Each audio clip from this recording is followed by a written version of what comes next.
218장 찬양 드리겠습니다. 218장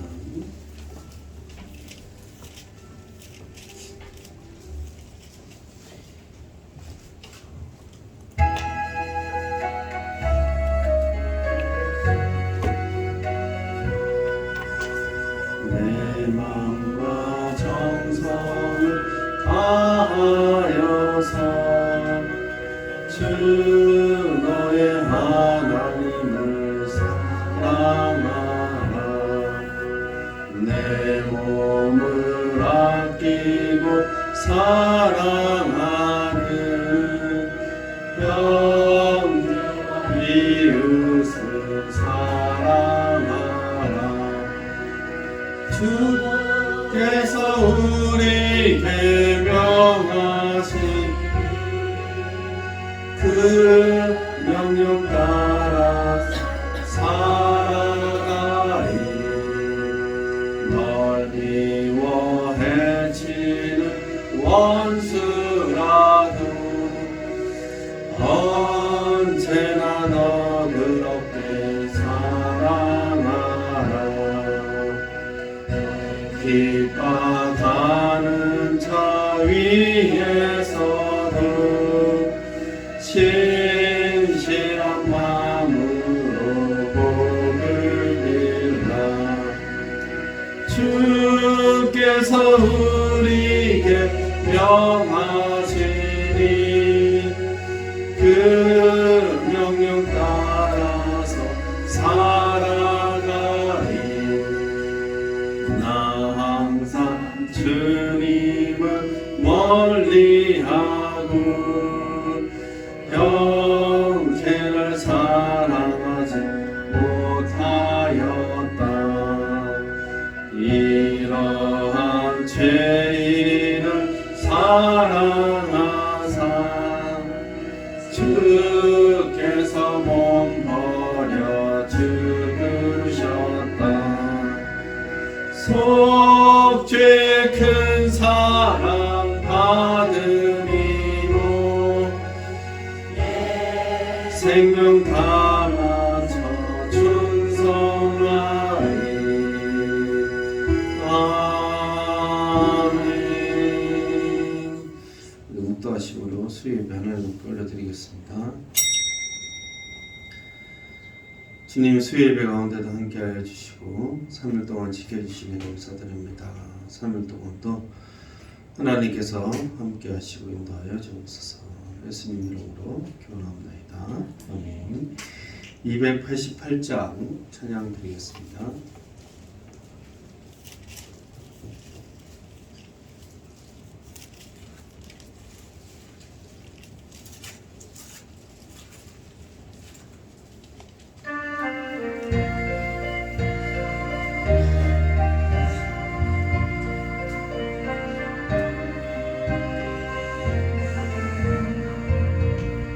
예수를 나의 구주 삼고 성령과 피로서 거듭나니 이 세상에서 내 영혼이 하늘의 영광 누리도다.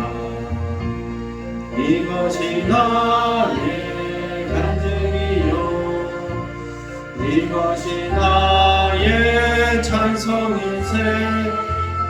나 사는 동안 끊임없이 구주를 찬송하리로다. 온전히 주께 맡긴내요. 사랑의 음성을 듣는 중에 천사들 왕래하는 것과 하늘의 영광 보리로다. 이것이 나의 간증이요 이것이 나의 찬송일세. 나 사는 동안 끊임없이 구주를 찬송하리로다. 주 안에 기쁨 누림으로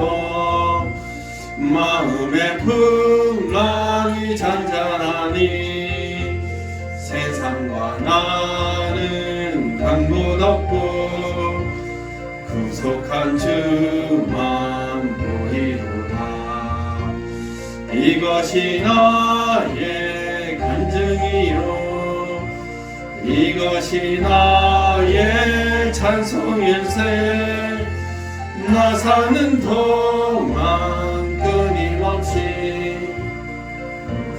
찬송하리로다.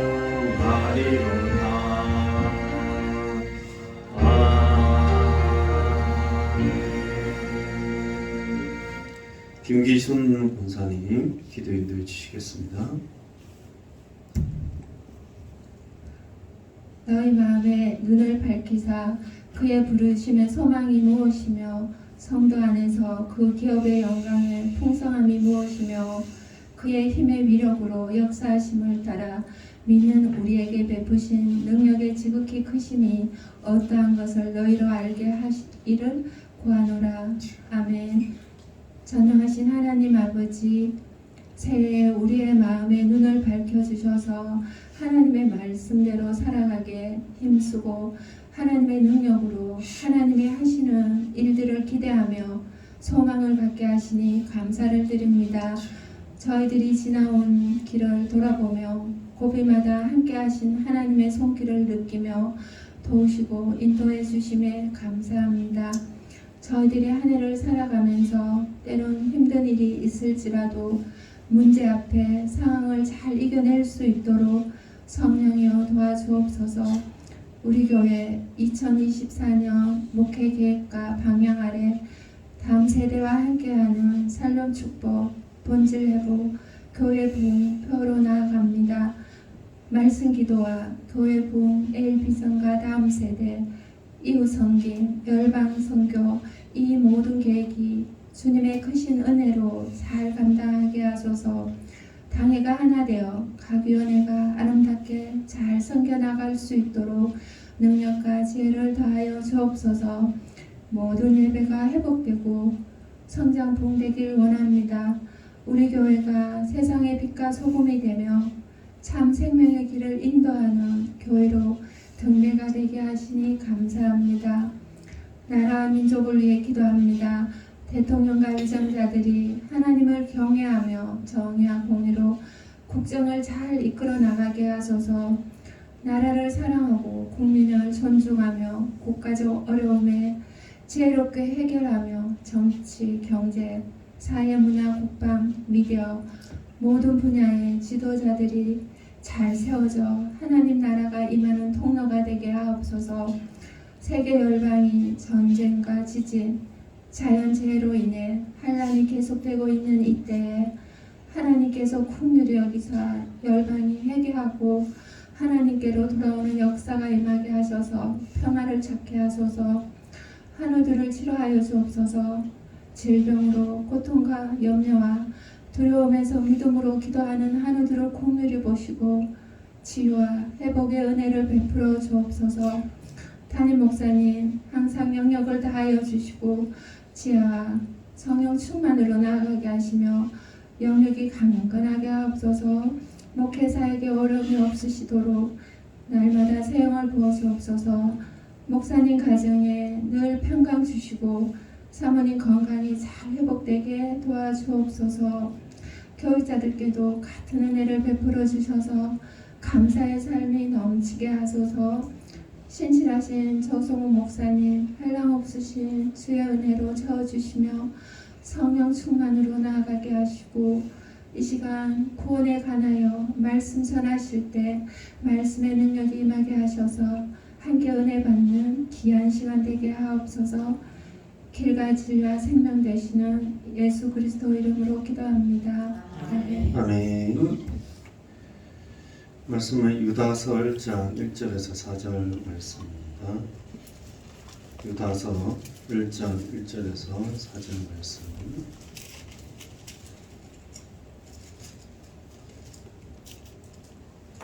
신약 397페이지 있습니다. 유다서 1장 1절에서 4절 한 절씩 교독하시겠습니다. 예수 그리스도의 종이요 야고보의 형제인 유다는 부르심을 받은 자 곧 하나님 아버지 안에서 사랑을 얻고 예수 그리스도를 위하여 지키심을 받은 자들에게 편지하노라. 사랑하는 자들아, 우리가 일반으로 받은 구원에 관하여 내가 너희에게 편지하려는 생각이 간절하던 차에 성도에게 단번에 주신 믿음의 도를 위하여 힘써 싸우라는 편지로 너희를 권하여야 할 필요를 느꼈노니 이는 가만히 들어온 사람 몇이 있음이라. 그들은 옛적부터 이 판결을 받기로 미리 기록된 자니 경건하지 아니하여 우리 하나님의 은혜를 도리어 방탕한 것으로 바꾸고 홀로 하나이신 주제 곧 우리 주 예수 그리스도를 부인하는 자니라. 아멘. 우리 옆 사람과 한번 인사하겠습니다. 사랑합니다. 한번 인사하겠습니다. 네, 구원에 관하여라는 제목으로 하나님 말씀 전하도록 하겠습니다. 이 서신서는 유다가 썼습니다. 물론 가룟 유다는 아니겠죠. 유다가 썼습니다. 야곱의 형제라고 본인을 소개하고 또 예수님의 종으로 소개하고 있습니다. 야고보는 세베대의 아들들 중에 야고보, 요한이 있죠. 그리고 유다는 또 뭐 가룟 유다 이렇게 있긴 한데 이 사람들과 좀 다른 야고보와 유다입니다. 그래서 이 야고보와 유다는 누구이냐면 예수님의 친동생들입니다. 이 유다는 예수님의 동생 유다입니다. 마가복음 6장 3절에 보면 이 사람이 마리아의 아들 목수가 아니냐, 야고보와 요셉과 유다와 시몬이 형제가 아니냐, 그 너희들이 우리와 함께 여기 있지 아니하냐 하고 예수를 배척한지라. 그때 공생애 때는 예수님을 믿지 않았습니다. 가족들도 배척했죠. 바리새인들이 예수가 바알세불에 힘입어 귀신을 쫓아낸다라고 그렇게 평가하고 결론을 내렸을 때 가족들이 집안에 있는 예수님을 잡으러 나왔습니다. 왜냐하면 바알세불을 지켰으니 미쳤다고 생각하니 잡으러 나온 거죠. 그 정도로 예수님에 대해 믿지 않았고 엄청난 걱정 가운데 있었고 저 이단 아니냐 이런 생각을 할 정도로 그들은 예수 그리스도에 대해서 부인했었습니다. 근데 예수님의 부활하심을 목격하고 믿었죠. 고린도전서 15장 7절에서 8절 보시면 같이 한번 읽어볼까요? 시작. 그 후에 야고보에게 보이셨으며 그 후에 모든 사도에게와 맨 나중에 만삭되지 못하는 자들에게도 보이셨느니라. 이건 바울이 쓴 것이고 뒤에 만삭되지 못하는 본인을 지칭하는 것이고 앞에 야고보에게 보이셨으니 따로 이야기를 하고 있죠. 그러니까 12사 그 뒤에 또 모든 사도가 되어 있으니까 이 앞에 야고보는 사도 중에 있는 야고보는 아닌 다른 야고보인 겁니다. 예수님의 동생으로 신학자들은 보고 있습니다. 그러니까 이 야고보가 부활하신 예수님을 보고 믿은 것처럼 그의 순서상으로 보면 동생인 유다도 그때 역시 믿은 것으로 보입니다. 그래서 사도행전 1장 14절에 보면 같이 읽겠습니다. 여자들과 예수의 어머니 마리아와 예수의 아들 마음을 같이하여 오로지 기도에 힘쓰더라.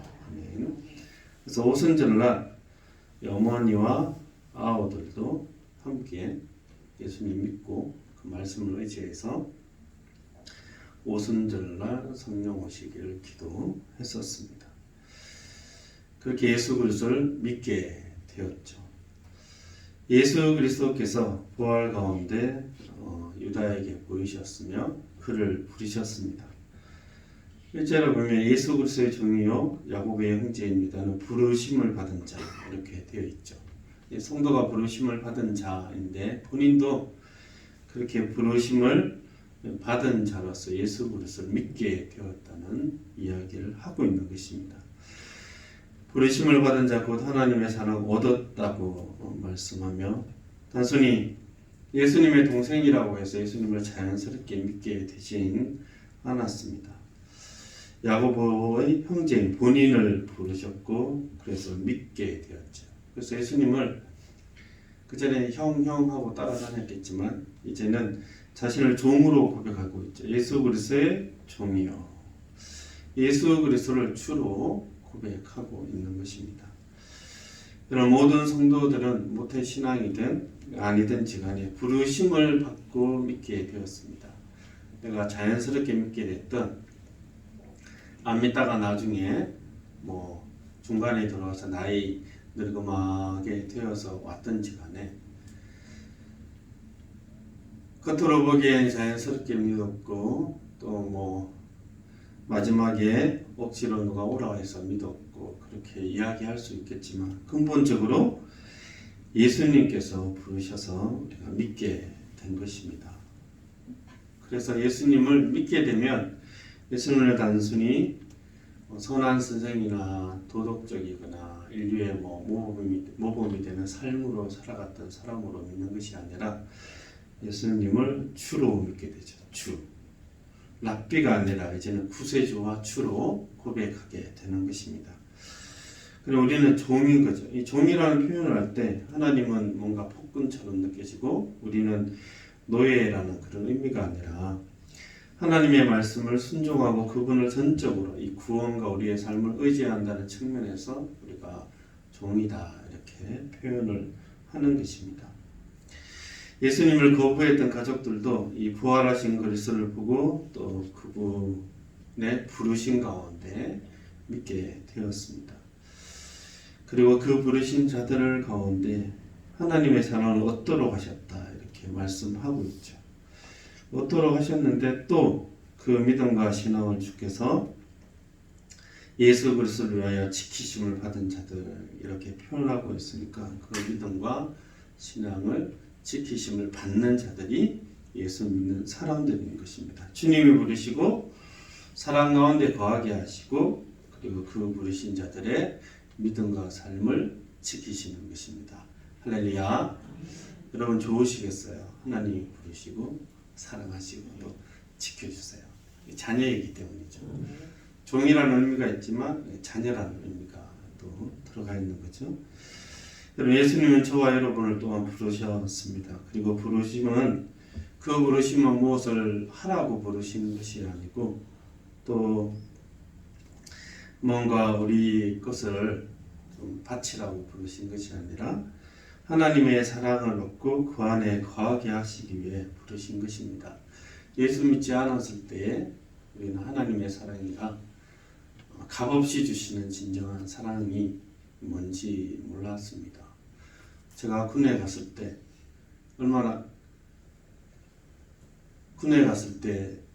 이 밥은 나오지만 밥 말고도 뭘 먹어야 되잖아요. 빵이나 과자 엄청 먹고 싶을 텐데 신병 교육 때 사병이 그때 기관병이라 하지 기관병이 일 좀 도와달라 하더라고요. 그래서 막 도와주니까 빵을 2개 주더라고요. 2개인가 3개 주더라고요. 그래서 나만 먹으면 안 되니까 3개 중에 2개는 숨겨두고 1개만 나눠주고 2개는 혼자 몰래 먹었습니다. 그 기관병이 그 빵을 나눠주면서 지금 뭐 10년 그 이상 지났는데 아직까지 기억납니다. 기브 앤 테이크 아니겠냐고. 너가 나를 도와줬으니 내가 너를 도와주겠다. 기브 앤 테이크만 해도 세상은 잘 받은 것입니다. 준 만큼 받지 못하는 것이 세상인데 세상의 가장 큰 사랑은 기브 앤 테이크예요. 준 만큼만 받는 것도 세상에서는 가장 잘 받은 것이고 가장 잘 이익을 얻는 것이죠. 근데 우리가 하나님의 부르심을 받은 것은 우리가 한 건 없습니다. 값없이 받았으니 우리를 종이라고 표현하는 또 다른 이유는 예수 그리스도의 십자가의 보혈로 우리를 사신 거거든요. 딱 값을 주고 샀기 때문에 그 종을 사서 하나님의 자녀로 삼으셨기 때문입니다. 그래서 기브 앤 테이크가 아니라 우리 은혜로 구원을 받았으면 그 참 사랑이 무엇인지 그 사랑 가운데 거하도록 하기 위해 우리를 부르신 것입니다. 할렐루야. 그리고 우리는 이제 세상의 종이 아니라 우리 주의 종이죠. 주님이 자신의 몸을 버려서 우리를 샀고 대가를 치르는 종입니다. 그래서 너무너무 귀하게 하나님의 자녀로 삼으신 것입니다. 하나님의 사랑을 알고 그것을 누리도록 하시는 것이죠. 그리고 그 자녀들의 신앙을 하나님은 눈동자같이 늘 매일매일 지키시는 분이십니다. 예수 그리스도를 위하여 지키심을 받은 자들에게 편지하고 있기 때문에 하나님이 지키세요. 여러분의 신앙 여러분이 지킨다고 지금 너무 힘들게 작년 살아오셨는데 여러분 이제 아셔야 돼요. 원래는 하나님이 지키신다. 그런 생각으로 우리가 믿음 가운데 살아가야 합니다. 힘들 때는 내가 넘어지지 않으려고 죄짓지 않으려고 열심히 이렇게 살아가고 나 혼자 애쓰는 것 같지만 여러분 오늘 말씀에 보면 예수 그리스도를 위하여 지키심을 받은 자들이다. 너희 믿음을 분명히 하나님이 지키신다라는 것을 꼭 기억하시기 바랍니다. 그들에게 긍휼과 평강과 사랑이 너에게 더욱 많을지어다. 이렇게 축복하며 기원하고 있는 것입니다. 복을 비는 것이죠. 복음은 우리를 긍휼히 여기신 것입니다. 가족임에도 예수 그리스도를 믿지 않는 죄인인 유다를 긍휼히 여기셨죠. 그리고 하나님과의 관계를 완전히 회복시켜 주셔서 평강 가운데 사랑을 얻도록 하신 것입니다. 그리고 그 사랑 가운데 굳건하게 서게 하신 것입니다. 여러분 하나님 아버지의 부르심을 받고 또한 하나님 아버지 안에서 사랑을 얻은 여러분 하나님의 긍휼과 평강과 사랑이 2024년에는 더욱 많기를 주의 이름으로 축원합니다. 그 성도들에게 유다가 쓸 말이 하나 있었습니다. 계속 쓰고 싶었는데 못 쓰다가 지금 쓰고 있는 거죠. 3절 같이 한번 읽어볼까요? 시작.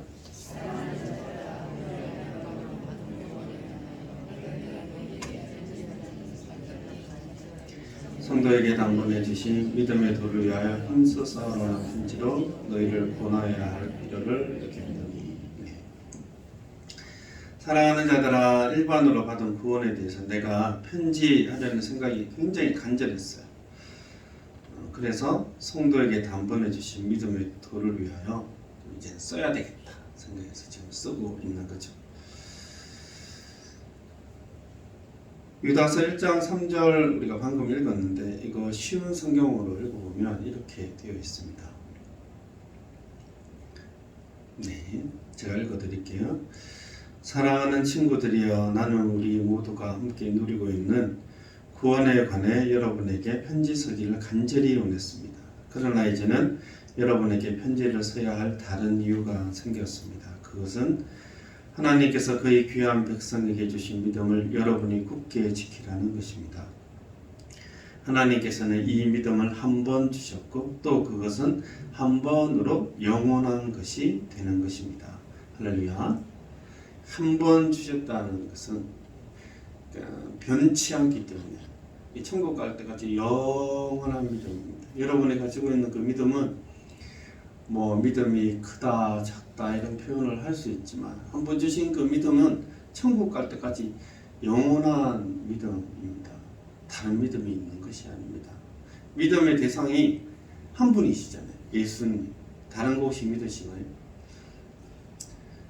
불교인 계시면 이렇게 다른 거 믿으실 텐데 우리는 한 분, 예수 그리스도를 믿는 그 믿음 때문에 그분이 영원하신 분이세요.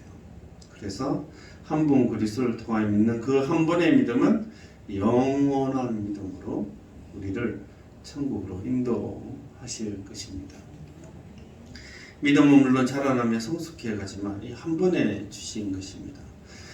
믿음은 30% 믿다가 좀 있으면 70% 믿다가 100% 믿다가 그렇게 되는 것이 아니라 일반적으로 믿으면 다 믿게 되죠.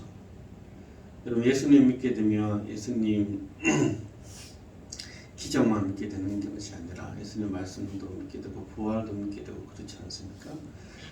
예수님의 탄생만 믿으시나요? 그러니까 한 3년 뒤에 부활하셨구나. 그것도 믿어야지. 하고 난 뒤에 또 10년 뒤에 다시 오신대. 몰랐는데 물론 모를 수는 있겠네요. 모를 수는 있는데 믿게 되면 다 믿게 됩니다.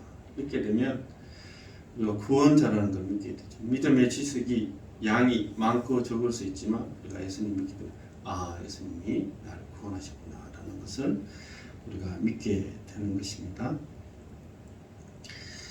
물론 그것이 우리의 믿는 그 행위 자체가 대단하기 때문이 아니라 부르심을 받았잖아요. 하나님의 부르심을 받고 예수 그리스도의 부르심을 받았고 하나님 아버지의 사랑을 얻었고 예수 그리스도의 지키심을 받은 사람들이야. 하나님이 그리고 예수 그리스도께서 우리의 믿음을 다 계속 지키고 계세요. 말씀 가운데 지키고 계시고 또 그 말씀 가운데 지키고 계시기 때문에 우리를 이 천국으로 인도하는 그 한 번의 믿음이 영원한 믿음이 되는 것입니다. 할렐루야. 그래서 이 편지를 쓰는 이유가 4절에 나옵니다. 이런 가만히 들어온 사람 몇이 있습니다. 그들은 옛적부터 이 판결을 받기로 미리 기록된 자니 즉 이단들이 들어온 거죠. 벌써 초대교회 이단들이 들어왔습니다. 근데 가만히 들어왔습니다. 몇 사람이 몰래 들어왔어요. 이단들이 나 이단이다 하고 들어오니까 저 신천지인데 등록해도 될까 이렇게 하는 분이 있습니다. 없어요. 몰래 들어오는 거죠. 물론 요즘에는 지금 신천지가 본인 이름 걸고 막 전도하긴 하던데 교회 들어올 때 내가 이단입니다. 내가 여호와의 증인입니다. 새가족 교육 해도 됩니까? 이런 건 없죠. 몰래 들어옵니다. 몰래 몇 사람만 들어왔습니다. 몇몇이 들어왔다 이렇게 되어 있죠. 뭐 숫자가 별로 안 되네 이렇게 생각할 수 있는데 아니요. 유다는 그리고 사도들은 이단이 어떤 자들인지 잘 알고 있습니다. 교회 지도자들이 이단이 몇몇 들어왔다고 해도 심각하게 이야기합니다. 왜냐하면 적은 누룩이 온 동이에 퍼지는 것처럼 이상한 사람을 발견 즉시 분명히 태도를 취해야 합니다. 이단이라고 판명되는 즉시 어떻게 해야 될지 이 사람이 기존 교회에 있다가 뭔가 회심할 그 초심이 있는 건지 그래서 있는 건지 아니면 척가 쫓아내야 되는 거죠. 근데 이 이단들은 이 초대 교회에서만 있었던 것이 아니라 예전에도 있었습니다. 구약 시대에 거짓 선지자들 하나님이 보내지도 않았는데 보냈다고 생각하는 옛적부터 이 판결을 받기로 기록된 자이죠. 오래 전부터 이단들은 존재했었습니다. 그래서 놀랄 필요는 없지만 우리가 경계해야 된다. 그 예를 구약의 예를 11절에 몇 사람 들고 있습니다. 가인의 길을 행하며 또 삭스를 위하여 돈을 위하여 발람 거짓 선지자들 그리고 보라 모세를 대적했던 코라 등 대표적으로 언급합니다. 교회를 분열시키고 교회를 정말 하나님의 말씀 가운데 세우는 것이 아니라 본인의 욕심과 이익을 위하여 세우고 거짓된 말씀을 전하는 사람들의 대표적인 사람들을 언급을 하고 있죠. 그들은 하나님을 반대하고 하나님의 은혜를 이용하여 방종거리로 만들었습니다. 죄를 허용합니다. 그리고 홀로 하나이신 주제, 근본적으로 주 예수 그리스도를 부인합니다. 예수님의 주되심을 부인하고 삶을 또 경건하게 살아가지 않는 사람들이에요. 우리 하나님의 은혜를 도리어 방탕한 것으로 바꾸고 홀로 하나이신 주제 곧 우리 주 예수 그리스도를 부인하는 자입니다. 예수님을 부인하면 이런 방탕하게 살아갑니다. 이단들 보십시오. 이단 교주들 도덕적인 사람 누가 있습니까? 아무도 없죠. 다 방탕하고 돈 좋아하고 방탕하죠. 윤리적으로 엄청난 문제들을 다 가지고 있습니다. 말씀 들읍니다. 진리 가운데 살아가지 않으면 거룩하게 살아갈 수 없다는 것을 분명하게 보여주고 있는 거죠. 믿음의 대상도 부정하고 삶도 믿음의 대상인 거룩하신 예수 그리스도를 부정하니 그의 삶도 거룩한 삶을 살아갈 수가 없는 것입니다. 여러분, 이단을 따르는 사람들은 예수님이 중심이 아닙니다. 교주가 중심이죠. 예수님의 말씀이 중심이 아니기 때문에 예수님의 그 삶, 거룩한 삶에 대해서 관심이 없습니다. 그냥 나의 이익이 되나 안 되나로 결정을 하게 되는 거죠. 그래서 신천지에 보면 가정도 버리죠. 이 모략이라는 이유로 거짓말도 밥 먹듯이 합니다. 이 윤리적인 기본적인 그리고 상식적인 윤리에 대해서도 그들과 논쟁해야 될 상황이 벌어지는 거죠. 그리고 이것들을 위하여 싸우라고 되어 있죠. 교회에 들어왔기 때문에 싸워서 내보내야 하는 것입니다. 신천지가 얼마나 이 한국 교회를 어지럽게 했습니까? 지금도 싸우고 있고 앞으로 더 신천지 말고 또 다른 것이 나올 것입니다. 계속 교회의 역사들을 보면 이단들이 또 나오고 이제 얘가 이제 지나가서는 괜찮겠지 했는데 또 나옵니다. 또 나오고 그것들을 우리가 복음 가운데 경계하고 우리가 싸워야 되는 거죠. 그래서 믿음은 단순히 정적인 것이 아니라 전투적인 것입니다. 주를 믿는 사람들은 주를 위해 살아가기를 했습니다. 먼저 이런 우리의 삶을 한번 돌아보십시오. 우리가 어떤 이단적인 삶을 살아가지는 않지만 우리가 우리의 삶에 있어서 우리가 주인이 된 그런 상황들과 환경들은 없는지를 우리는 돌아봐야 합니다. 물론 우리가 교회나 직장이나 또 무엇을 하든지 간에 주를 따라가며 거룩하게 살아가고자 힘쓰고 있지 않습니까? 그것은 우리에게 믿음이 있다는 뜻입니다. 하나님의 은혜를 우리는 방탕한 것으로 바꾸거나 홀로 하나이신 주제 곧 우리 주 예수 그리스도를 부인하지는 않습니다. 하지만 우리의 삶의 순간순간 내가 주인이 될 때가 있습니다. 교회를 하든 직장에서 세상에서 살아갈 때 내가 거룩한 삶을 또 경건하게 살아가지 못할 때가 있습니다. 그것을 볼 때 우리는 다시 하나님의 말씀으로 돌아가야 되죠. 1장 2절 말씀처럼 긍휼과 평강과 사랑이 너에게 더욱 많을지어다 이렇게 유다가 성도들에게 선언하는 것처럼 우리의 모습 가운데 때로는 하나님의 은혜를 모르고 살아가는 죄대의 모습이 있을 때 우리는 다시 하나님의 긍휼하심을 구해야 합니다. 그리고 그 관계가 회복되어지고 하나님의 평강 가운데 주의 사랑을 다시 한번 느끼고 누려야 하는 것입니다. 그럴 때 우리는 하나님의 은혜를 방탕한 것으로 바꾸지 않게 될 것입니다. 하나님의 은혜가 오늘도 그리고 일주일간 남은 한 3일 동안도 우리를 말씀 가운데 붙드셔서 긍휼과 평강과 사랑이 더욱더 풍성한 삶으로 채우시기를 주의 이름으로 축원합니다. 기도하겠습니다. 하나님 아버지 감사드립니다. 주님 우리의 믿음을 도우시기 원하며 지키시기 원합니다. 날 주의 긍휼하심과 주의 평강과 주의 사랑이 우리의 삶을 채워 주옵소서. 또한 우리가 주를 위하여 살아가고 힘쓰는 그 모든 순간들과 애쓰는 그 헌신들을 아오니 우리를 도우시기를 원합니다. 주께서 도우셔서 우리를 하여금 그 믿음이 그 한 번의 믿음이 영원한 믿음임을 알게 하여 주옵소서. 감사드리며 예수님의 이름으로 기도드립니다. 아멘. 광고 먼저 드리겠습니다. 예배 및 회의 금요기대 한혜관 목사님, 특성은 예배위원회, 찬양부는 장소는 분당입니다. 그리고 2024년 교회요람 제작하고 있습니다. 사진, 주소, 전화번호 등 변경사항 있으면 교육자실로 알려주시기 바랍니다. 대상은 장로공사 집사, 명예은퇴 포함하여 사진은 반명, 반크기 사진을 주시고 최근 1년 이내에 촬영하신 거 주시면 좋겠습니다. 좀 오래돼가지고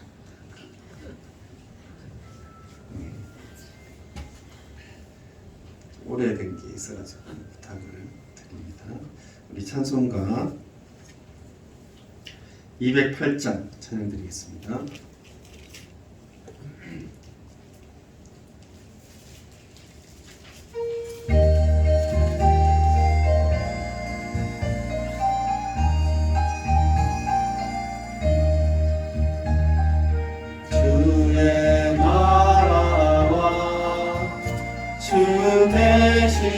성경과 피 흘려 사신 교회를 늘 사랑합니다.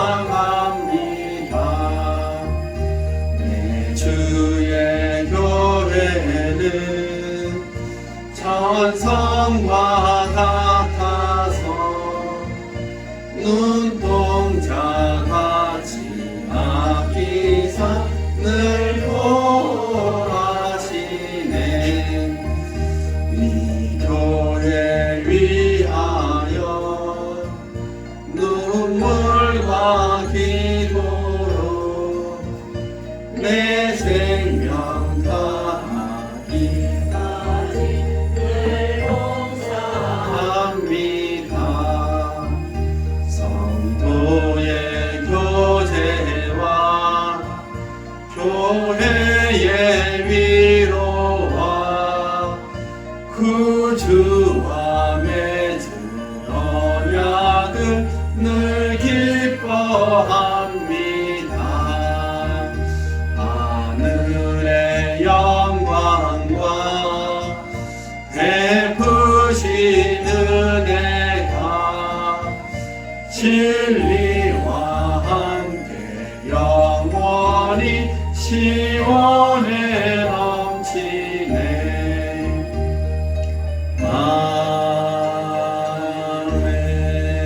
아멘. 하나님 감사드립니다. 예배드리고 또 하나님께 헌물을 올려드립니다. 이 헌물 귀하게 받아 주옵소서. 우리의 것들을 드릴 때 또 주께서 주시는 일용할 양식들로 풍성할 수 있도록 하나님께서 채워 주옵소서. 지금 우리 주 예수 그리스도의 은혜와 하나님의 크신 사랑과 성령의 교통하심이 주의 긍휼하심과 평강과 사랑 가운데 살아가기를 원하는 모든 성도들의 심령 가운데 지금부터 영원토록 함께 계실지어다.